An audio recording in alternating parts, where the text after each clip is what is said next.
Hello, namaste. Thank you for joining me this morning. Welcome to the fourth live stream.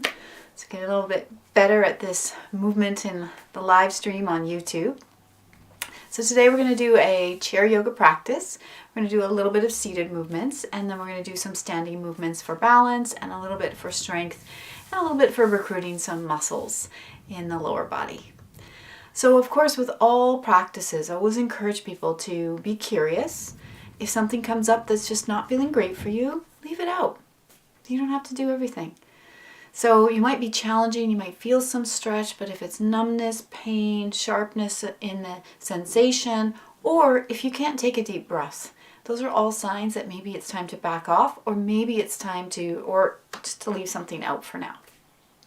So before we get started today, the one thing I'd like to use as a tool, optional of course as always, is something like a block, but it could be a pillow. So I'm going to show you a couple options that would be like yoga props, and then I'm going to show you what you could use if you don't have a yoga prop. So this is kind of a, this is a 2-inch block. It's very squishy and soft. They're often used as a little cushion for the seat. And they're used in other ways as props. So that could be an option. You might even find that you have a little pillow that you have on your sofa, something like a little throw pillow, something, you know, maybe 1 inch or 2, could be even 3, that you might be able to use. If you didn't have a block, this is a yoga block. This one's 3 inches, so there's a 1 inch difference. And this one's sort of a foam material. These ones are really common and easy to find in stores, and these are easy to find in foam shops, so this might be an option. But if you're like, I don't have any of that today, no problem. Blankets or towels work great. So if you're going to use a blanket or a towel, I'm just sitting on one here, okay, you could fold it up, not about that much, and that's going to be great for our options today. Really what we're going to use it for is finding pelvic neutral. And this is going to help us with our posture and balance, but also feeling the sense of core recruitment from these inner adductor muscles. So I'm going to place this back on my chair. One thing I'm going to mention about sitting in the chair for this practice, your comfort is the most important. So if I suggest a way to sit in your chair and it's not working for you today, please experiment. There's lots of room in this class for you to experiment at home and find an element of comfort. So a couple things. One is if you're very tall. What I find in chairs is sometimes people's legs are really high. So if you're a really tall person, then you might actually want to put something like this. In my chair yoga classes and my tall students come in, I'll often put 2 of these on the chair so that they sit a little higher and there's less of an angle where the hip is in flexion. So if the hip's really in flexion because you're sitting and you're tall, it might be helpful to get your sit bones up on a little cushion, so the height of the chair goes up. The other thing that comes up for people, especially when we sit at the front of the chair, and I've talked about this before, I'm just going to show you from the side. You could certainly just fold up a blanket and keep it on there, keep some height and a little cushion for your body. That might be nice sitting at the edge of the chair. Sometimes though, I find that some people have a real kind of rounded back here, pelvis tucking back. In which case, sometimes what I suggest try it and see if it works for you. If it's not feeling great, you don't have to do it. I'm going to move the blanket back a tiny bit, could even be your cushion. So there's a bit of space there. I'm going to put the sit bones on the blanket so that it slightly encourages a little bit of a tilt to the pelvis. That could be helpful for sitting up tall as opposed to that sort of rounded back. So just an option, and experiment a little bit. And if halfway through you need to change something, you can. Okay, so just finding your comfortable seat, and we are going to sit a little bit forward so that there's a bit of room for you to move around. So I'm not sitting all the way back in the chair, I'm sitting a little forward. And I'm going to find my feet on the floor about hip width apart, knees under ankle. I'm going to sit up tall. Good. And we're just going to take a moment to kind of sink into the body and do a little check-in. And then we're going to work a little bit with breathing as our first practice today. So I'm going to take a moment If you are wearing no shoes, it might be helpful to lift the toes, spread them out, and place them on the floor. Just to see if you can kind of encourage some spaciousness in the foot. Then I often imagine that I have a connection between the mound of the big toe, the pinky, and the heel, and that's all feeding up all the way up this deep core line in the body. So I can just sit up tall. Yeah. And so we'll try a little tapping. We do this often. It's a great way at the beginning or the end of a practice to just kind of get into the body, to check in, maybe release a little tension. So you could just tap in the back of the thighs and the calf muscle, avoiding any injured places. But we're going for fleshy bits. And for me, sometimes I can get a little more assertive in some areas. And then I might come up and be a little more gentler with the tapping. And then this really important area of the body in here, we have the thymus gland and all of the area around the lymph. You can get into the shoulder, even think of a woodpecker, like a little finger tapping here. And then a little tapping down the arm, the other arm. Good. And then we'll go back to the thighs and just take a little moment here. And when you feel like you've had enough and you slow it down, I'm going to encourage you, if you feel comfortable, it doesn't make you feel dizzy, I'm going to encourage you to just close your eyes for a moment. Yeah, and just taking 2 more sigh breaths.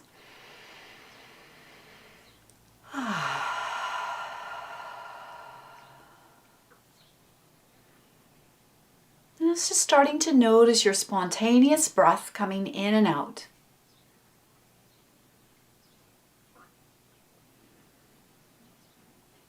So you may notice as you breathe in, there's an expansion of the inner body. And as you exhale, there's a relaxing, a gathering, a letting go. So the in-breath is expansion, drawing in the breath.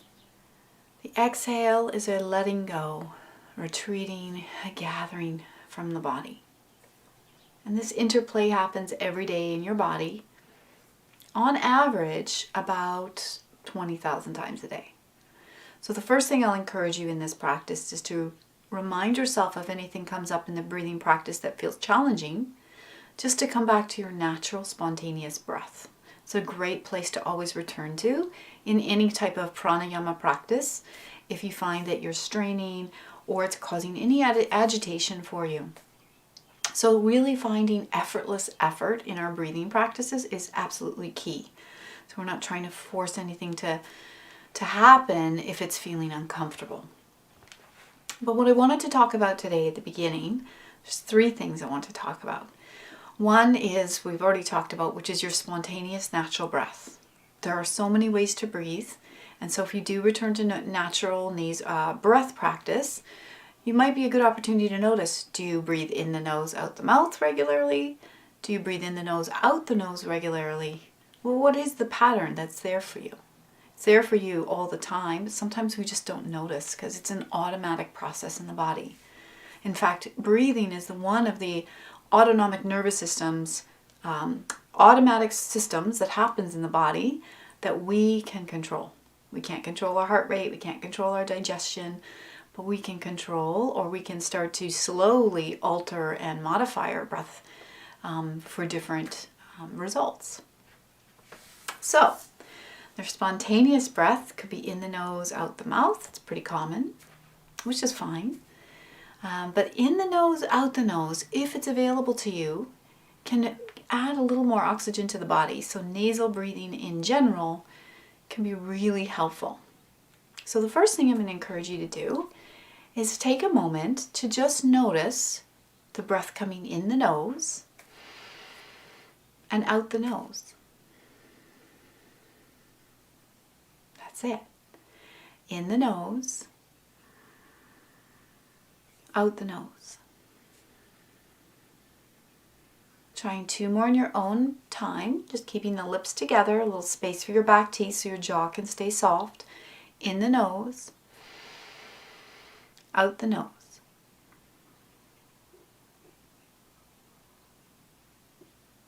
One more time on your own breath.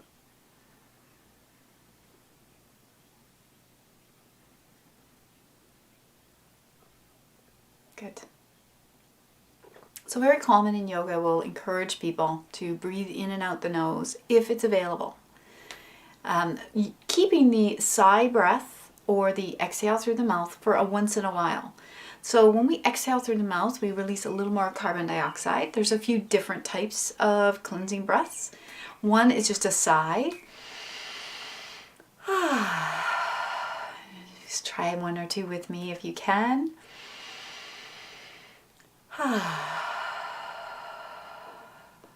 Good. One more.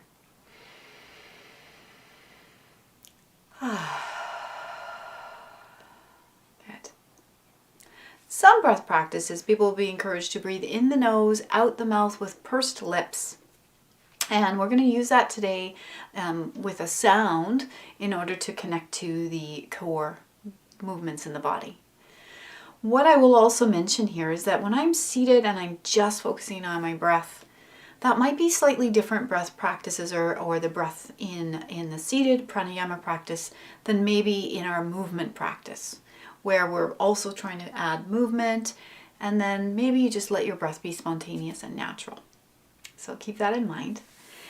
All right, so what I wanted to talk about today a little bit was about belly breathing and how the core muscles are involved in our exhalation process.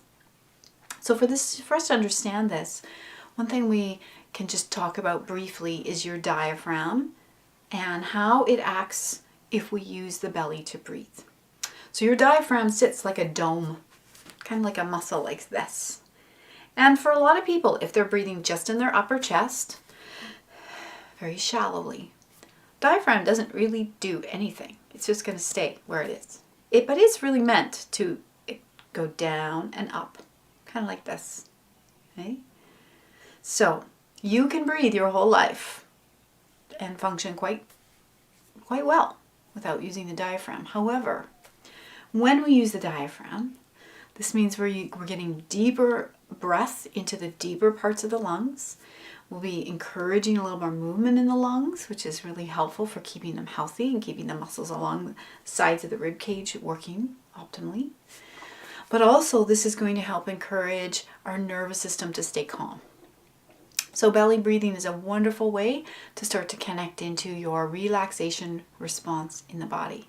Part of the response in the nervous system that helps us slow down the heart rate, bring in digestion, relaxation, all the things we want to encourage. So first thing you might want to do is just place your hands on your lower belly. Now, if you have been breathing for many, many years in the upper chest today, this might feel quite difficult. And so I'm just going to encourage you to use your gentle intention, your curiosity, and as you breathe in, I want you to think of your belly moving out. So as if you were filling a balloon. And on the exhale, just notice whether it's through the mouth or the nose, how that feels to let the belly deflate. So think belly relaxes and fills. On the exhale, the belly deflates. Good.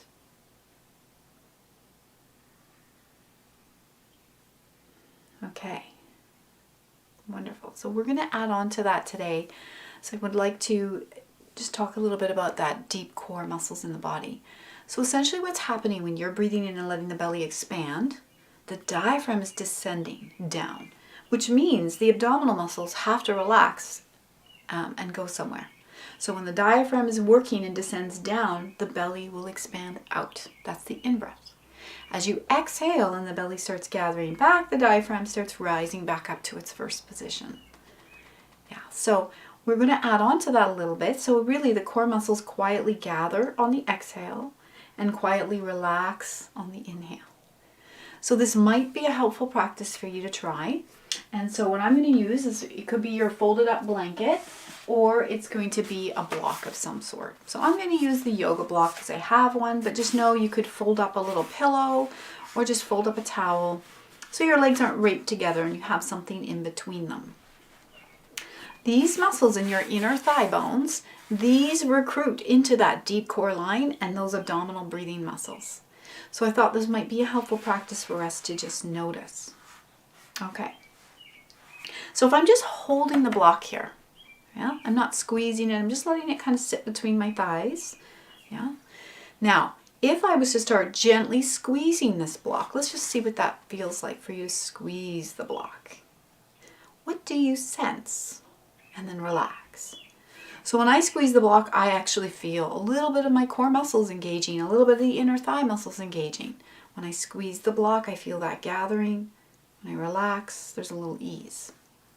If when you squeeze this block, it's causing you any kind of back pain, you're going to leave the block out for today. Or try squeezing half effort. Okay? So just keep in mind that sometimes these practices are not great if we're having twingy backs or your sciatica is acting up. Maybe squeezing this block doesn't feel great for you.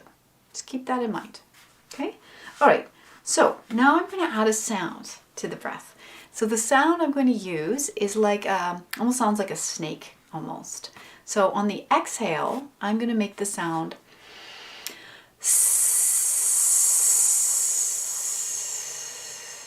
so it's like a hissing snake. If that does not feel comfortable for you today, you can just exhale through the nose or the mouth, however you'd like. This is going to help us recruit those core muscles. So it's your block or you've got your blanket between the thighs. I'm going to place the hands on the belly. On the inhale, in the nose, I'm going to let my belly relax and I'm not squeezing the block. I'm just holding it. On the exhale,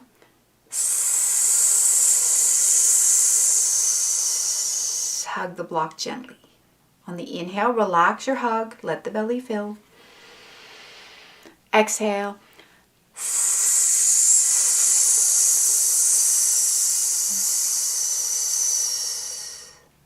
One more with your own pace.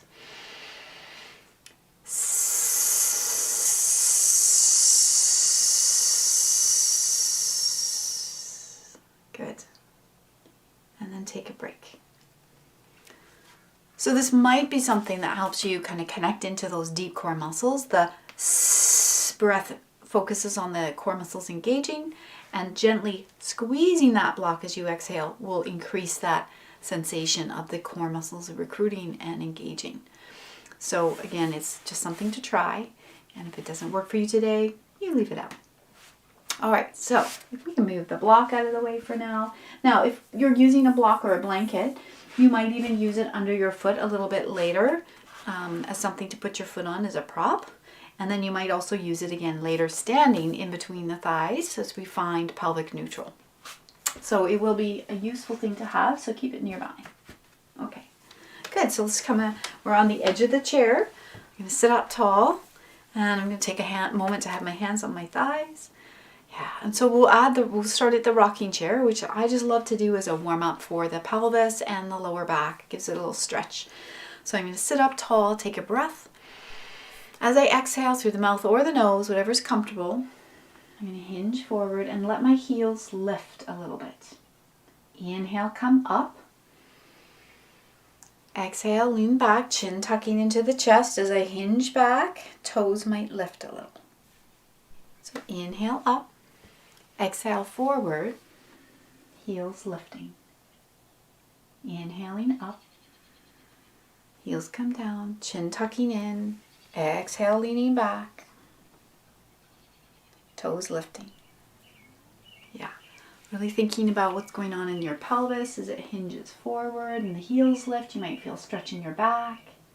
Inhale, come up. Yeah, heels come down, chin tucking in, toes lifting as you lean back. Good. Good. We're going to do one more. Just coming forward. We're going to stay forward. So as you slowly come forward, maybe leaving your feet flat on the floor for this one, let's just take a moment to bring the forearms to the thighs and the hands together. So you might, for a moment, just gently draw your chin in towards your chest, just encouraging a little bit of a lengthening in the back of the neck. You might even add a little bit of movement here. Very slowly bringing the chin over to one shoulder a little bit. And then very slowly back to center. And maybe a little bit over to the other side. Let your comfort guide you. You can always just look straight down at the floor and just stay there for a moment. So when you're ready to come up, place the hands on the thighs, pressing into the thighs to come up. Good. And now let's just go back into our shoulder movements. So the shoulder and the shrug. So we're going to take a big breath in. We're going to let us sigh this time. Yeah, let's do 2 more like that.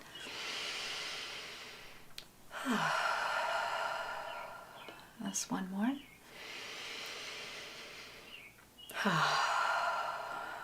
Good, wonderful. So let's go right into cat-cow. I'm going to turn my chair today just so you can see what's going on in my spine from this movement. So you can just stay where you are, but just so you can see a little bit better from what's going on here. I'm still sitting at the edge of the chair. Put my hands close to my knees. So I'm going to take a breath in and sit up tall. And on the exhales, my hands slide forward. I'm going to let my upper back lean back, my chin come into my chest. So really stretching. Good. Inhale, sitting up tall. Elbows sliding back, chest opening. The chin might lift a little bit. Exhale, the hands sliding forward, gently leaning back, stretching the back body. Good. Inhaling up. Exhaling, rounding the spine. So this is cat-cow.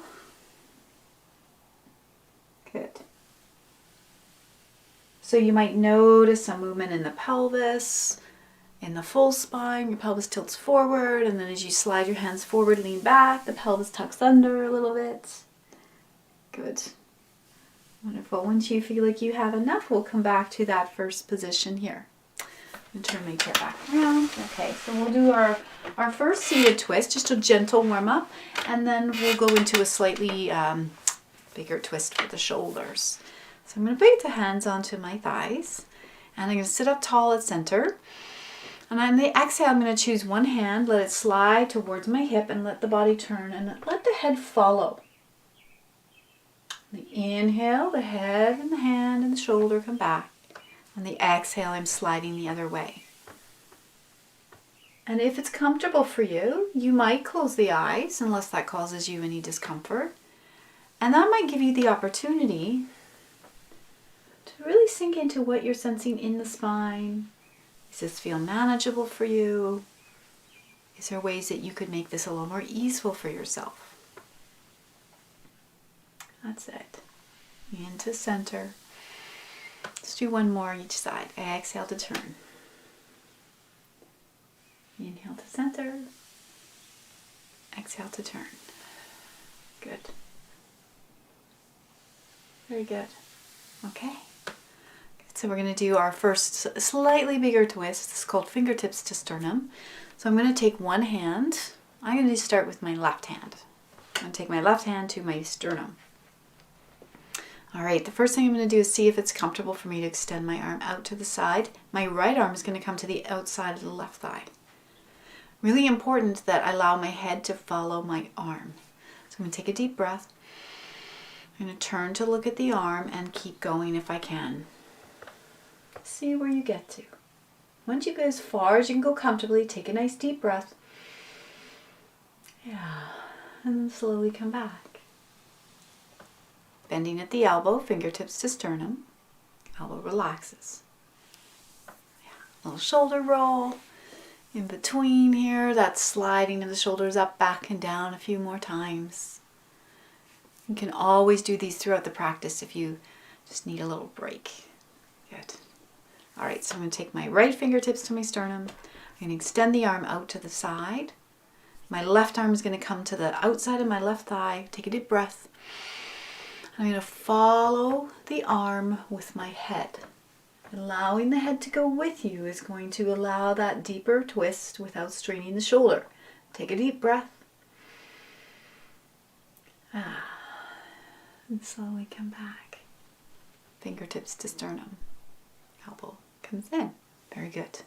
Okay, so we're going to do a side bend. Today we're going to do one that adds a little bit of weight shifting. And weight shifting, whether we're standing and practicing weight shifting from one foot to the other, or whether we're shifting our body weight in a chair from one sit bone to the other, these encourage a little bit of balance and kind of help us get aware of our center of gravity. So we're going to sit up tall here. First thing I'm going to do is take my left hand and hold on to the chair somewhere so I don't fall out of the chair. So it's a two-part movement. So the first thing I'm going to do is extend my right arm out, and then I'm going to reach and lean. So I'm holding the chair with my left hand so I don't fall out. I'm trying to reach for the parking button. Yeah, and then I'm going to follow the arm up, noticing that my sit bones come back to center. And then as I lean and reach, my weight is leaning into my right sit bone now. But as I follow the arm back, there, I'm back at neutral. Now we're going to add a tiny little side bend this time. So I'm reaching and leaning. And this time, if it's appropriate, as you come back to center, you might add a little side stretch over and back. And then we take the right arm to the chair, holding the chair. The left arm extends. Modify this to suit your comfort today. So if your shoulder doesn't want to do the big open movement, you could even lean over to the side without the arm coming with you. Just know that's available. So I'm going to lean and reach, and then I'm going to follow the arm. Really thinking of how do my sit bones feel in this movement? How does the body weight shift? Leaning and reaching. And follow the arm up. And I'm back at center. Okay, the last one, we'll add that side bend to the right. So I'm leaning and reaching to the left. Following the arm as I come back, and both sit bones are nicely rooted. I'm going to relax the shoulder, reaching up and over just a little bit. And then up. Yeah, we're going to do a little bit of a side bend from standing today if you choose to join me later for that. All right, so we've really warmed up the spine in most of the ways that it works or it moves. And the last thing we'll do is widen the feet and just do a little bit of a stretch for the back body. So I'm going to put both hands on my one leg, turning to face the leg. I'm going to slide the hands down the leg and slowly back up again. Only going as far as I feel comfortable going. Always keeping my head in line with my heart, and this will prevent sort of putting too much pressure into the head, which is important to recognize and prevent if we're dealing with eye issues or blood pressure issues. So I'm not letting my head drop down, and that can just cause a lot of dizziness for people. Yeah. Okay, so I'm going to turn. Once I've done 3 of those, I'm going to turn and do the other leg, so hands both on the thigh. Sitting up tall, leaning down, sliding down along the leg, and back up again. Yeah, I'm going to just try that 2 more times. Just go slow. You can go faster or slower than my cues. That's it. I'm going to do 1 more. Yeah, very good. Good. Wonderful. I'm going to bring my feet in, back to about hip width apart. And we're going to do a little more of a warm up for the upper body here. And then we'll do a little stretch for the lower body. So I'm going to bring my hands to the heart center. So mudras are hand positions. And so this mudra is, it's kind of like, it's called the lotus. So if I started with my hands just together, yeah, and just see, hands, they have a mind of their own sometimes, so just see what happens. Imagine as if we're making a flower bud. So I'm going to kind of let the knuckles kind of bend, and I've got a little bit of a, and then if this was a lotus starting to bloom, maybe my fingers and thumbs stay together as the other fingers open. So I've kind of got an imaginary flower here. And then I'm going to offer that flower up, however far your shoulder will go comfortably. And I'm going to let the arms scoop out to the sides and then come back to the heart. Yeah. So let's try that a couple more times. Maybe you imagine this flower opening. Maybe that's your offering, your hopes, your prayers coming up and out and then back down to the heart center. Yeah. And we'll just try that one last time. Making a flower bud, letting the fingers open. Offering that up and out and back to your heart center. Yeah. Good. Now we'll work on a little bit more with the wrists. So the first one we're going to do here is I'm just gently pressing the palms into each other, and I'm just going to let my hands slide up and down.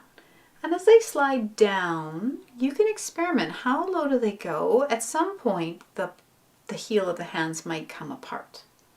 So let's just try that one 2 more times. I want you to think of your elbows quietly gathering as the hands float up, and noticing the elbows kind of slide out to the sides as the hands come down. Yeah, one more of those if you can. Knowing you can just stop, take a break, or leave something out any time. Good. Yeah, good. Now see if you can turn your palms to face forward. I'm going to press them into each other a little bit. Take my arms forward, and I'm going to bring them right back as far as they'll go comfortably for you. This might feel different in one arm and one hand. That's it. Good. And then the last one here. So I'm gently pressing the palms into each other. And then as the hands come back to my heart center, palms or fingers up. I'm going to lace the fingers together if that works for you. I'm going to stretch the arms forward, just like in our cow or cat-cow, leaning back. This is the cat stretch. Chin to the chest here. Yeah. Take one more breath. Good. Now as you look forward and sit up, for some people the arms going up in the air feels comfortable. For some people the shoulders are just not going to want to do this. Maybe they're just here. Okay. And I'm just going to let my arms float back out. A couple little shoulder rolls and a shoulder shrug. I'm going to try one more of those. Good. Okay, so I'm going to take our hands out to the sides. I'm going to spread out the fingers a little bit here. Now, this next stretch is going to get into those back muscles in a slightly different way than the laced fingers. So I'm going to roll the hand around so the back of my hand is forward. And then I'm going to bring the backs of my hands towards each other, chin to chest. Take your breath. Good. Sit up tall. Going to let your arms come back out to the sides. Let's try that one more time. So roll the hands in. So the back of the hands are forward. Bring the back of the hands towards each other. Chin towards the chest. And then as you sit up, the arms can just come back to your sides. Very good. We're going to bring the elbows close. Palms up. Good. Now another mudra is called the Chin or Yana mudra, depending on the school you've studied with, which is just index and thumb touching. Optional. And I'm going to invite in a little smile. So as I'm really inviting in this motion, kind of reminds me of a conductor in an orchestra. So this movement from the shoulder, just notice that the elbow, the hand, the shoulder are all moving together. I'm only going as far as I can go comfortably without feeling sharp pain. So if you had an injury, your movement could be this big. Maybe even smaller. Good. One more. Yeah.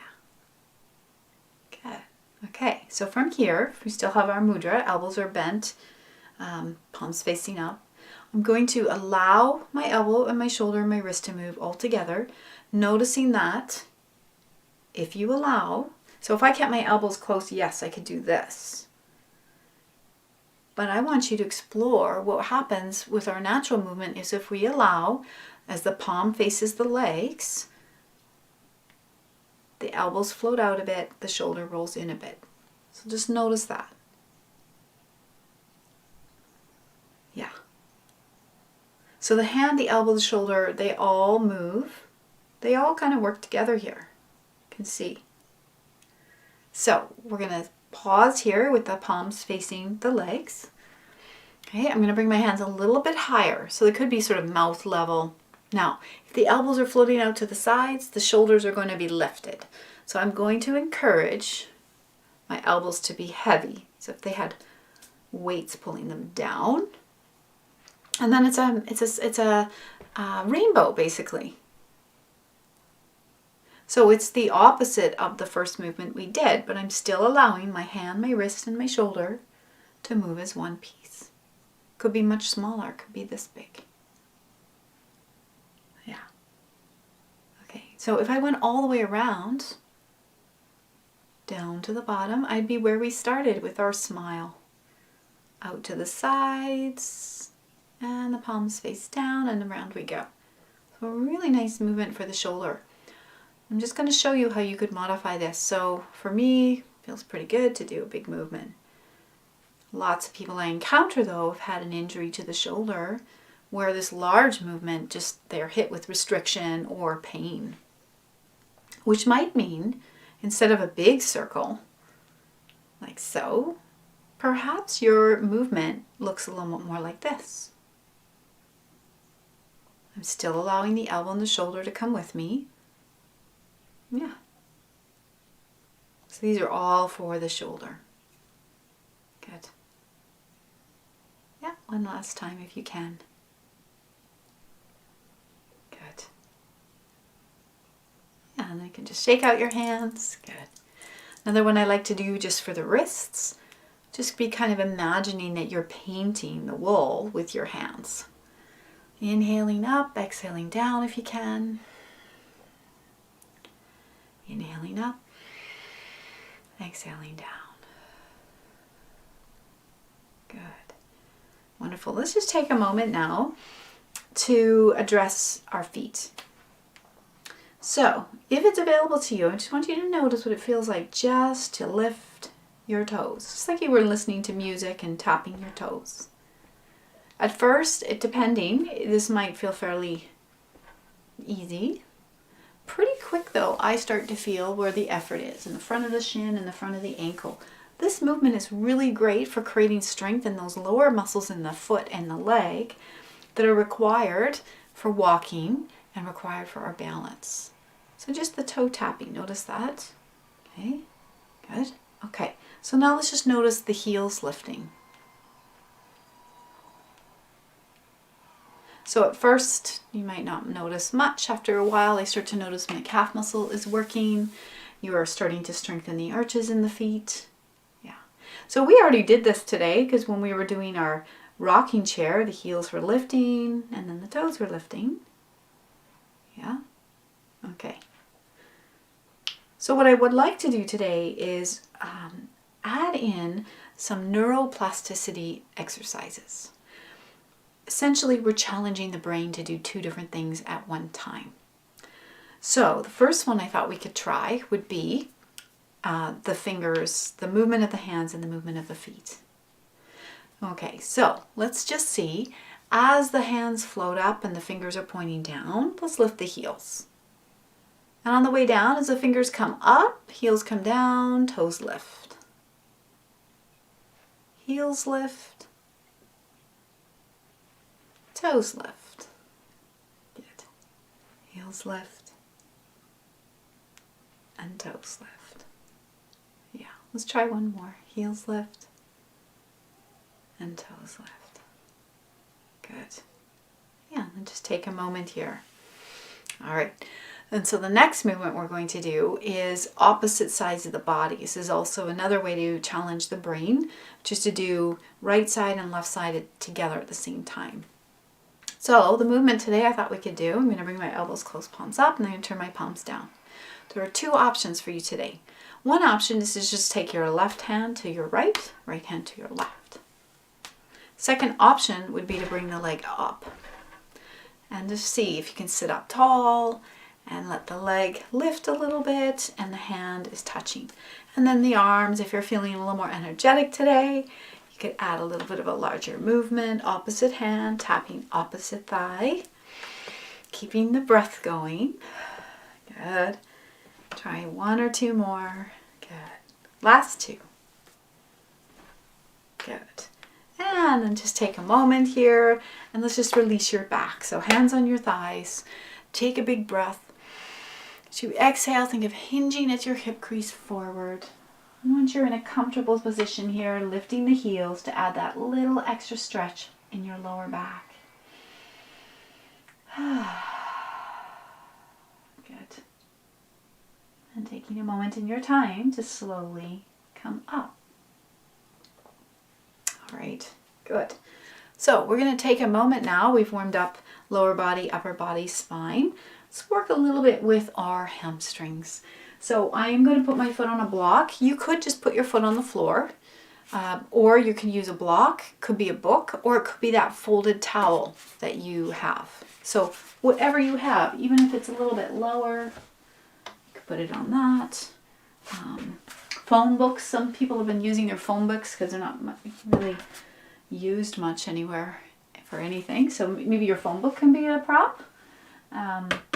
So I'm going to choose one leg. I'm going to start with my left, but you can start with whatever leg you like. And I'm going to put it on that block. Sitting a little at the edge of the chair, but I'm comfortable.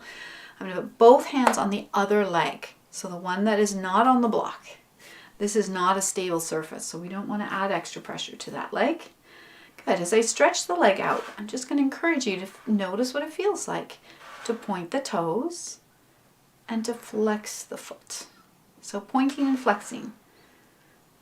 So if we're trying to access the muscles, so the calf muscle, the Achilles, the hamstrings, all those back muscles that tend to get really tight for everybody. If I'm trying to access those, it's helpful if you can encourage your toes to pull back towards you. So really think of reaching through the heel. You're probably already feeling more sensation in the back of the leg, maybe. And hands on the other thigh. If you feel you want to go forward and add a little more stretch, you can take a breath.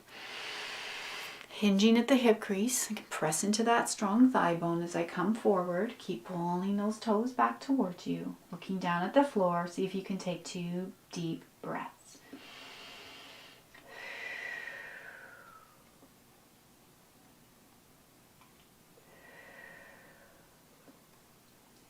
Good, and then you're ready to come up. You're going to press into the thigh, slowly coming up. I'm going to move the block over towards the other foot. And then I'm going to put my foot on the block. So these blocks are really useful. But again, you might just have a book that you're never ever going to read again. That might be an acceptable prop for you. It doesn't have to be a yoga prop. These are fairly inexpensive though to buy. So I'd say they're about $10. All right, so I'm going to point the toes. And I'm going to flex the heel. Point the toe. And just notice how that feels in your body. Some people have a limited flexion and pointing and flexing ability in their foot. So I'm just encouraging you to notice what's available to you and comfortable. Encouraging the toes to pull back towards your body if you can. Hands are on the other thigh. Sitting up tall, I'm going to take a big breath in. And I'm going to fold forward. Just until I feel something I can manage to breathe through. So if you come into a stretch and its body is shaking or you can't take a breath, then ease out a little bit.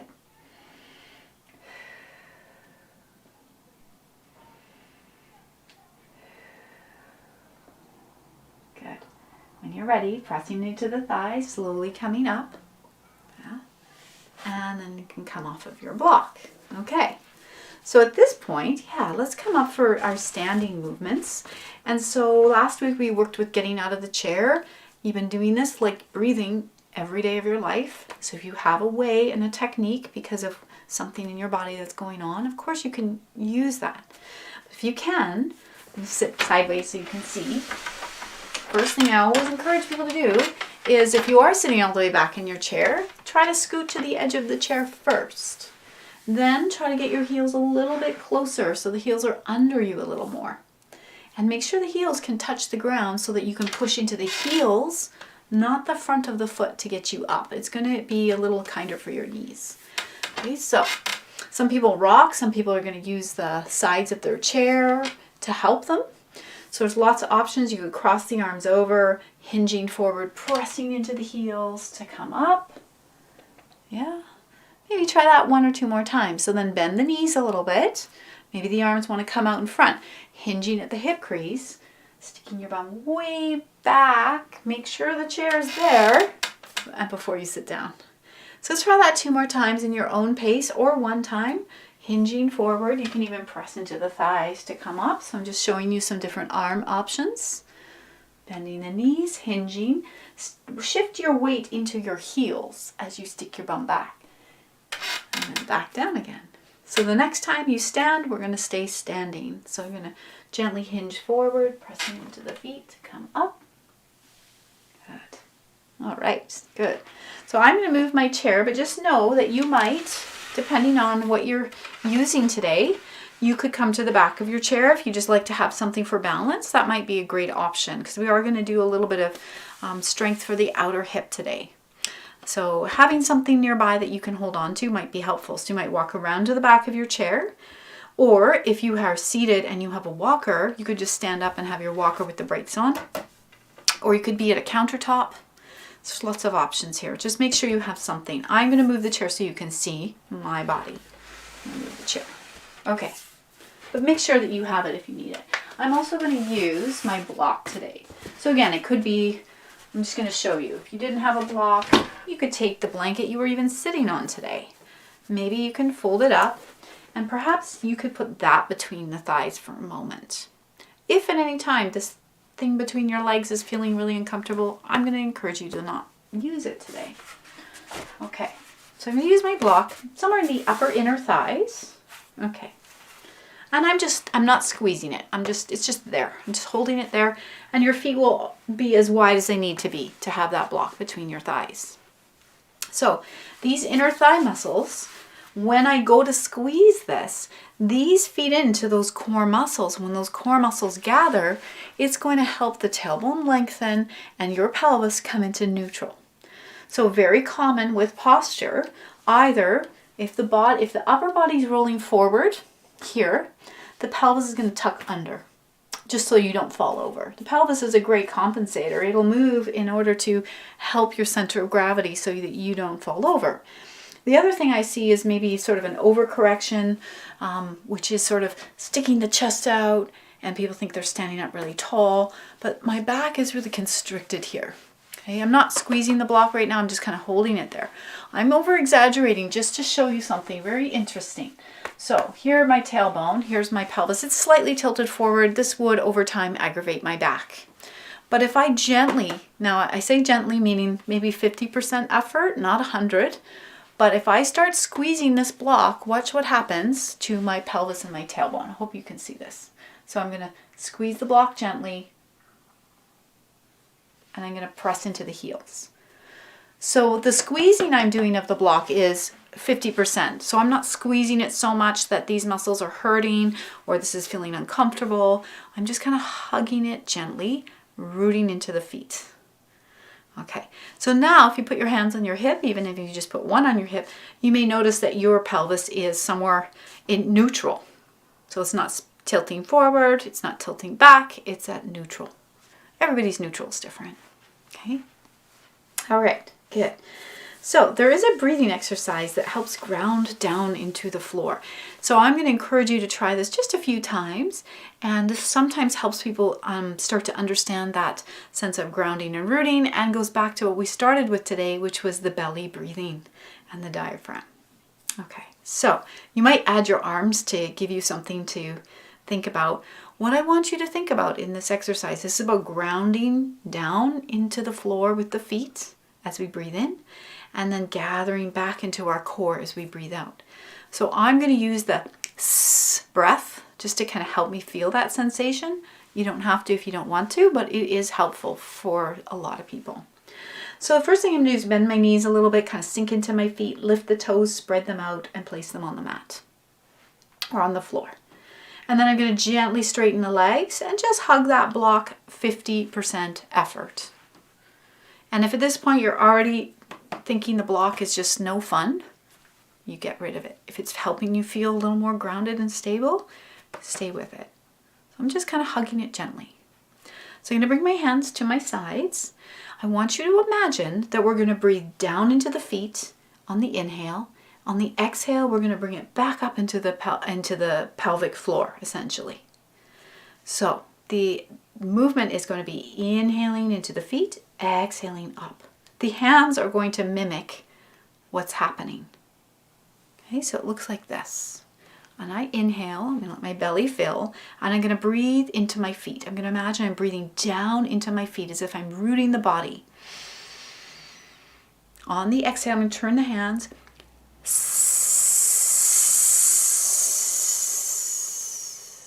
Inhale down. Exhale, gather that energy back up. You can try it without this breath, just regular breathing. Inhale down. Belly fills. Exhale. Belly gathers. Try one more time. Inhale down. Exhale, gather. Good. I'm going to bring the hands to the heart center. So let's try to find Tadasana, which is mountain pose, and it's such an important foundational movement in the body. So my feet are hip width apart, or however where they are with the block. If you decide you're not using it today, keep your feet about hip width, something comfortable for you. I'm going to bend the knees a bit. I'm going to sink down into my feet. I might lift the toes, spread them out, and place them back on the mat or the floor. As I straighten the legs, I'm going to very gently hug that block, about 50% effort. Think of the heels rooting down into the ground, the sternum starting to lift. And imagine there was a string, not at the center of the head, but a little bit at the back, pulling you up to the sky. So that means the chin might drop a tiny bit towards your chest. The hands come to the heart center. I like to spread out my fingers a little rather than keep them all together. I'm pressing them gently into each other, maybe about 50% effort as well. And I'm rooting down into the heels. So there is your mountain pose. Good. If you're comfortable, a challenge for your balance here, just a way to connect to your inner sensation, might be just to close your eyes in mountain. For some people, this causes a lot of discomfort or unease, and if that's the case, just keep the eyes open. Good. Yeah, and then when you're ready, you can open the eyes. Good. So we're going to add on to this movement next week a little bit using the block. But for today, we're going to take a moment now, bend the knees. You're going to take out your block, shake out your feet. So we've done a lot of work with those inner adductors. Those are the muscles that bring your leg back towards your midline. But then we have the abductors, which take the leg out away from the midline. So I thought that could be our strength practice today for the outer leg muscles, outer hip. So maybe you have a chair in front of you, or maybe you're standing at the side of the chair. I'm going to bring my feet a little wider. Yeah. Okay. Yeah, and then I'm going to kind of shift my weight onto one foot. And then I'm just going to see if I can, and you can bend your standing leg, if I can take that outer leg out to the side and back in. So I could hold a chair here. Now, a couple things. You could extend the leg out and in and let the foot float so that I'm mainly standing on one leg, which is great for helping maintain bone density and balance. But standing on one leg, if this is causing you pain in your knee or your hip or your ankle or anywhere else, then maybe in between each movement, the foot comes down, the moving foot. And then maybe you take it out again, and then maybe you pause and bring it back to the floor. So there's two options here. It could be that you keep your weight on that one standing leg, and we'll do one more so that we have about 6 on this side. Good. Okay. Good. So I'm just going to shift my weight to the other foot. Sometimes I put a little bend in the standing leg. That locked knee is not always the most stable. A little bit of a bend. Think of the tightrope walker might be helpful here. And then just see, how does that leg feel to just extend it out to the side and back? Whether the leg hovers or you put your weight down in between just to take a break. You could use something to hold on to, like a counter or the side of the chair. Slower you go, the better. So we're really using muscle instead of momentum. Only go as far as your body goes with comfort. These are challenging. Good. Yeah, 2 more will be 6, I do believe. Counting isn't my strong point. Stop at any time if you decide you need a break. Good. Wonderful. Shake it out now. Okay. Good. Now, just going to take the feet a little wider. Yeah. I just thought we could do a little side bend here. So I'm going to stand up tall here. If it's available and the arm can come up, great. If it doesn't and you want to keep it on the shoulder, you want to keep it at your side and just move this way, you can. But what I encourage people to do when they're side bending is lengthen first, up, up, up, and a little bit over and rooting down into that opposite foot. And I'm going to reach up with the other arm, rooting into the feet, lengthening, and a little side bend. I'm going to do it one more time on the other side. So I'm going to reach up through the arm, relax the shoulder, and over. And then the last one, reaching the other arm up and over. Good. Yeah, and as the arm comes back down, you can relax here with your arms. I'm going to turn my feet out. And our last movement, this is going to be our last movement, then we'll come back to seated for a moment. Feet are turned out a little bit, have a little bit of a little knee bend. And I'm just going to do some circles. So they could be small. Yeah, it's great for the immune function. If you've come to my fitness or yoga classes, you'll know this series well because I love this movement. It's such a great one for getting the fluids moving in the upper body. Good. Doesn't take long for the body to get tired. Your circle could be really small if the shoulder is injured or compromised. Doesn't have to be big. So your circle could be this big. Really think of this as a way to stir up the fluids in the body. I'm going to change the direction of my arms. I'm going to go out and around. So for me, big arm circles feels fine. For other people, it might not. You could be here. That's it. Good. Couple more. And just kind of noticing what sensations. A little fatigue might come up in the shoulder. You might feel some whooshing in the fingers. And then as the arms slow down, just going to let them slow down. I'm going to turn my feet forward. They're still wider than my hips, knees bent. I'm going to do 3 cleansing breaths out the mouth, in the nose. So I'm going to look like this. Ha! Yeah. Ha! Ha! Good. And then just take a moment. The last thing is our little palm tree twist. So our feet are a little wider than hips.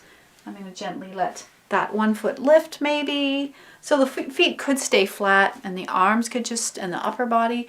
But a lot of people feel comfortable letting the heel lift and pivot a little bit here. So you're letting your arms just tap around the body.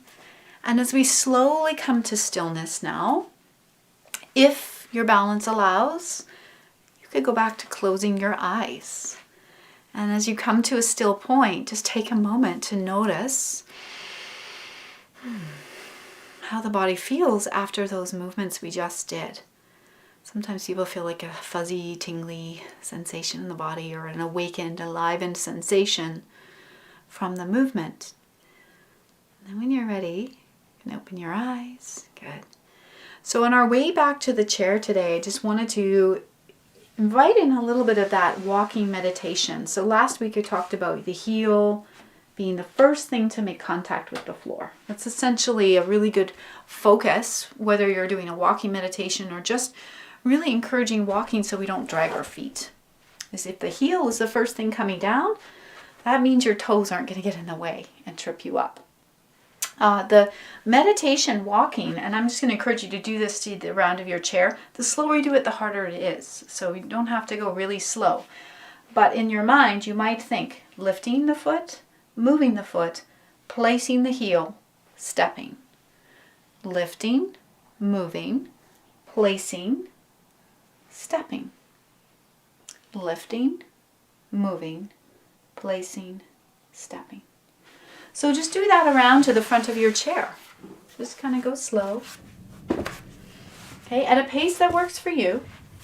Lifting the foot, moving the foot, place the heel, stepping. Lifting, moving, placing, stepping. This slow motion walking might be really challenging.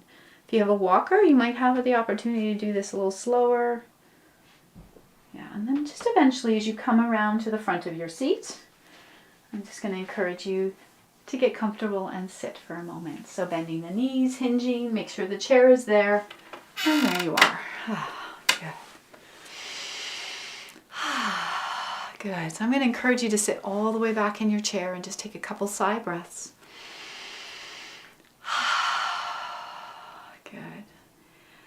And I wanted to share a poem with you that one of my favorite poets, her name is Dana Faulds, and I will leave her name and this poem in the comment or down below in the description of the video. And this is a poem called Walk Slowly. So we're going to finish with that poem today, and you might just take your hands over the heart center and get as comfortable as you can in your chair. Yeah, so this is called Walk Slowly. It only takes a reminder to breathe and a moment to be still. And just like that, something in me settles, softens, and makes space for imperfection. The harsh voice of judgment drops to a whisper, and I remember again that life isn't a relay race, that we will all cross the finish line, that waking up to life is what we were born for. As many times as I catch myself charging forward without even knowing where I'm going, that many times I can make the choice to stop, to breathe, to be, and to walk slowly into the mystery.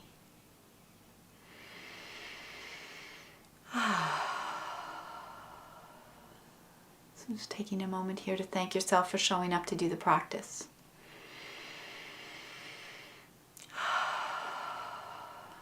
Thank your body for all it does for you every single day. And maybe one thing, just thinking of one thing that you're grateful for in this very moment.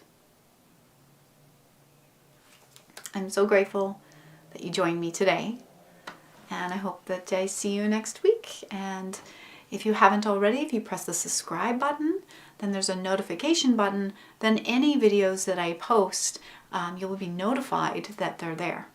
Or you can just check back on the page every couple days. So thank you so much for your practice. If you have any questions in your practice that come up, you can leave a comment below and I'll do my best to answer them. Thank you for being here.